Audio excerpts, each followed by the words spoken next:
Evan Mobley recently threw his name into the mix of college players who were hoping to get drafted, and things ended up working out for him as he was selected with the 3rd overall pick by the Cleveland Cavaliers. He dominated his first and only season in college, which is why he was ranked so highly on pretty much every team's draft boards. However, there's still a lot we don't know about this incredible 7-footer. So in today's video, we'll be going over 10 of the most interesting facts that we could find about Evan Mobley. We've also got a really random fact at our number 1 spot that you won't want to miss. I'm telling you, it's pretty crazy to think about. So without further ado, let's jump right into it. Number 10. Evan Mobley comes from a family of talented athletes. This also happens to be the exact reason why he chose to commit to USC after he wrapped up his high school days. His father, Eric, was an AAU coach for quite a long time before spending the last 3 or 4 seasons as an assistant coach for none other than USC. Then Evan's older brother, Isaiah, chose to play for the Trojans too. Isaiah may not be as popular of a name like Evan is right now, but he was a 5-star prospect in 2019. He also opted to throw his name into this year's NBA draft pool and even competed in the Combine a couple months ago, although he ultimately decided to take his name out and commit to USC for his junior season. He is likely to be drafted to the league whenever he ends up finishing his college career. It makes a lot more sense now as to why Evan chose to go to USC, and man, does it help to know his whole family has a basketball background. Next up at number 9, Evan was just dominant in his freshman season in college.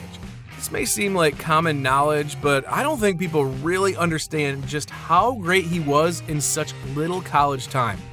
Throughout his only season with the Trojans, he averaged 16.4 points, 8.7 rebounds, 2.9 blocks, and 2.4 assists per game, shooting 58% from the floor. Those numbers were enough to help him sweep numerous awards, including the Player of the Year, Defensive Player of the Year, and Freshman of the Year in the Pac-12. He's now in the history books as the only player to ever sweep those awards in Pac-12 history. And the only other major conference player to do that in college was Anthony Davis during his time at Kentucky back in 2011. Meanwhile, Kevin Love, Sharif Abdur-Rahim, and DeAndre Ayton are the only players to win the Pac-12 Player of the Year and Freshman of the Year in the same season. Evan is in good company and clearly a once-in-a-lifetime kind of player, and he definitely displayed that during his one season at USC. Coming in at number 8, Evan played his high school ball in California too. While he was born in San Diego, Evan actually attended a high school that was nearly 60 miles north of that in Temecula. He played at Rancho Christian School, where he was actually a point guard, believe it or not. It's incredibly hard to imagine somebody of his frame and stature playing as a point guard, and yet that's what he wanted to be. That was until he had a massive growth spurt right in the middle of his high school career. And this is the reason he's one of the few centers in the league who's 7 feet tall with guard-like abilities in the open floor. Centers with these kind of abilities have been growing around the NBA, and Evan looks to keep that trend going. Who knows, maybe we'll see Evan run some point for the Cavs at some point if they want to go big. Next up at number 7, sticking to his high school years, did you know Evan Mobley won not 1, but 2 Gatorade Player of the Year awards? He won them back-to-back during his junior and senior seasons. The only other player in California history who was able to win the award twice during his high school career was another NBA star in Drew Holiday. As most of you know, Holiday recently just won an NBA championship with the Milwaukee Bucks by playing lockdown defense and leading their scoring when they needed him the most. Maybe we'll be seeing Evan follow in those footsteps and become a force himself. One big difference between those two, though, is Holiday ended up taking his talents to UCLA after his stellar high school career, while Evan, of course, chose USC, their rivals. Moving on now to number 6. Just like how Cade Cunningham competed in an international tournament, Evan Mobley did too. Evan took part in the 2018 FIBA Under-17 World Cup that was played in Argentina. When you look at the stats, it does appear that he was pretty much a role player for the squad, though that didn't hold the team back from winning the gold medal that year.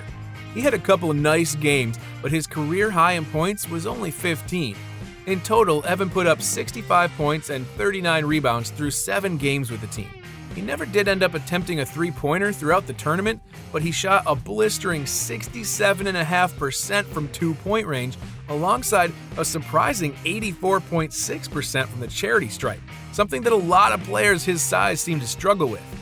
While it's unfortunate we weren't able to see more of him throughout the FIBA Cup, he still averaged strong numbers with 9.3 points, 5.6 rebounds, and 1.4 assists per game. He also competed alongside Cade and some other big college stars at the 2019 FIBA Under-18 World Cup over in Heraklion, Greece. Unfortunately, though, Evan rarely saw time on the floor in that one. In fact, he only had 8 minutes of total game time spread across 2 contests. The rest of the games, he ended up being a healthy scratch, which I'm sure was disappointing, but the group still won the gold medal once again.